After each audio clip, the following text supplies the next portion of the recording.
we will study the supply and quantity supplied in the video lessons. The supply and quantity supplied have almost similar concepts as the demand and quantity demanded. Try to understand the movements of each curve, and the shifts of supply curves shall be examined. Let's draw a supply diagram. Quantity supplied shall go to the x-axis, and price goes to the y-axis. Then, put the price of P1, with a quantity supplied Q1. This will form a merging point of A. Then, draw a supply curve.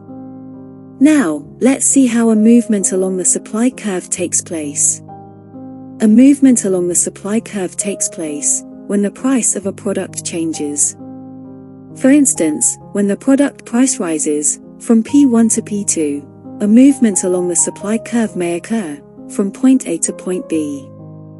When the price goes up, as you can see, the quantity supplied increases from Q1 to Q2. When price goes down, a reverse action of the movement along the supply curve occurs. Remember, movement along the supply curve could only be possible when there is a price change, nothing else. Now, turn our attention to the shifts of the supply curve. A shift of the supply curve occurs when other factors change rather than a price change.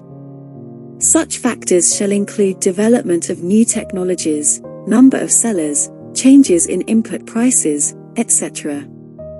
For instance, when the price remains at P2, and your input price decreases, your supply curve will shift to the right, forming a new quantity supplied at Q3, with a point at C.